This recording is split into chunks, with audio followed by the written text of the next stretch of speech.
सांसों की पूंजी खत्म हो न जाए, भर भर के जीवन की किस्तें, रिश्ते रिश्ते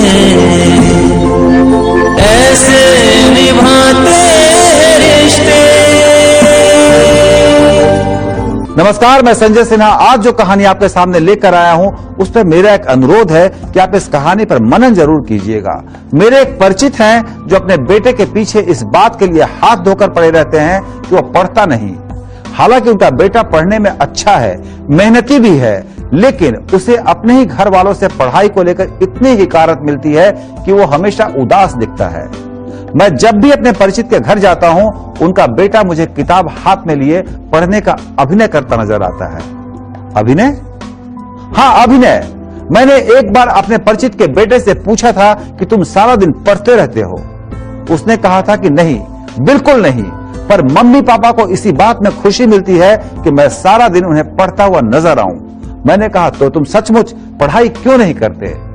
उनके बेटे ने कहा कि जितना मेरी समझ में आता है उतना तो मैं पढ़ता ही हूं। मैंने कहा, तुम्हें ज्यादा मेहनत करनी चाहिए।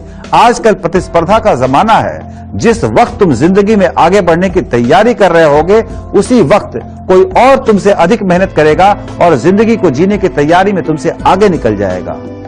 उनके बेटे ने कहा, आपकी बात सही है अंकल, मैं पढ़ाई करता भी हूं, पर जितना समझ में आता है उतना ही तो पढ़ सकता हूं। मैंने कहा, जो तुम नहीं समझ पाते उसके लिए अलग से टीचर रख लो। उनके बेटे ने कहा, बात ट्यूशन की नहीं है, मेरे पापा ने 3 ट्यूशन लगा रखे हैं, पर टीचर भी यही कहते हैं जब कुछ समझ में नहीं आता तो वो कहते हैं कि तुम कुछ समझते क्यों नहीं। जब वो ऐसा एक बार कह देते हैं तो फिर मेरी आंखों के आगे किताबों के ये काले अक्षर धुंधले होने लगते हैं। मैं खुद में उलझ जाता हूं। उम्मीद है आपने ये कहानी कहीं ना कहीं सुनी होगी, क्योंकि जो कहानी मैं आपको अभी सुनाने जा रहा हूं वो कहानी मेरे पास किसी चाहने वाले ने भेजी थी। उस कहानी को पढ़कर मैं बहुत देर तक सोच में डूबा रह गया था। आज आपको वही कहानी मैं जस की तस सुनाता हूं। अगर आपने कहानी कहीं पढ़ी हो तो मुझे यकीन है कि आप इसे आत्मसात कर चुके होंगे, नहीं तो इसे आत्मसात कर लीजिएगा। कोई जरूरी नहीं कि इस कहानी को आप मेरे परिचित के बेटे के संदर्भ में ही सुने। आप इसे अपने संदर्भ में भी समझ सकते हैं कि प्यार और सकारात्मक सोच में कितनी शक्ति होती है। एक बार थॉमस अल्वा एडिसन, जो प्राइमरी स्कूल का विद्यार्थी था, अपने घर आया और कागज का एक टुकड़ा उसने अपनी मां को दिया। उसने मां को बताया कि उसके शिक्षक ने इसे दिया है और कहा है कि इसे अपनी मां को ही देना। मां ने कागज का टुकड़ा पढ़ा और पढ़कर उसकी आंखों में आंसू आ गए। आंसू क्या, वो जोर जोर से रोने लगी। बालक एडिसन ने जब मां से पूछा कि मां इसमें क्या लिखा है, तो आंसू पोंछकर मां ने कहा कि बेटा, इसमें लिखा है कि आपका बच्चा जीनियस है। हमारा स्कूल छोटे स्तर का है और शिक्षक बहुत प्रशिक्षित नहीं है, इसलिए इसे आप खुद पढ़ाएं। कई वर्षों के बाद उस बच्चे की मां का निधन हो गया। वो बच्चा बड़ा होकर बहुत बड़ा वैज्ञानिक बन चुका था। वो कई बड़े बड़े आविष्कार कर चुका था। एक दिन वो अपने घर की सफाई कर रहा था। अलमारी के कोने में उसे कागज का टुकड़ा मिला।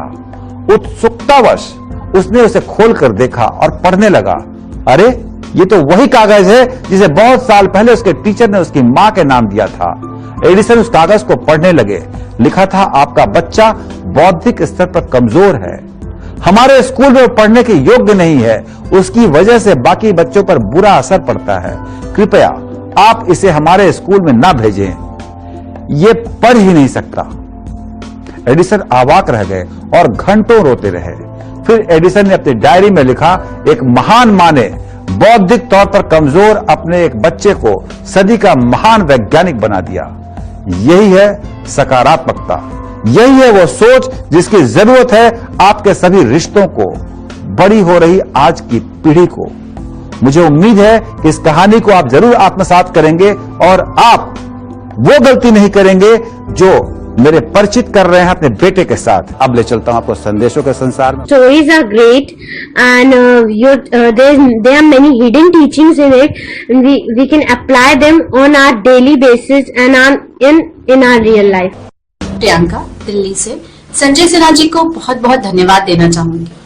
मुझे जब भी मौका मिलता है तेज चैनल पर आने वाले रिश्ते के हर एपिसोड में दिखाई जाने वाली, इनफैक्ट सुनाई जाने वाली उनकी कहानियों को जरूर सुनती हूँ, क्योंकि उनकी कहानियां वर्तमान में जीने के लिए बहुत प्रेरित करती हैं, और जो कि आज के दौर में बहुत ही बड़ी बात है।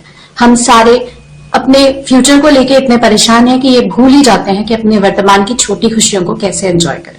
इसलिए आपका बहुत बहुत धन्यवाद। शुक्रिया, बहुत बहुत शुक्रिया आप लोगों का इतने शानदार संदेश हम तक हर रोज भेजने के लिए। आप भी मोबाइल फोन उठाइए और फटाफट अपने संदेश को रिकॉर्ड करके हम तक भेज दीजिए। संदेश में आपको कुछ करना नहीं है, मोबाइल फोन से शूट करना है और इस नंबर पर भेजना है। नंबर है 8383000269। हिंदी में वो नंबर है 8383000269। आप चाहें तो ईमेल पर भी संदेश को भेज सकते हैं। ईमेल आईडी है sskahani@aajtak.com। आज के लिए इतना ही। कल मैं फिर आऊंगा नई कहानी के साथ। तब तक के लिए अपने दोस्त संजय सिन्हा को विदा दें। नमस्कार। सांसों की पूंजी खत्म हो न जाए, भर भर के जीवन की किस्तें, रिश्ते रिश्ते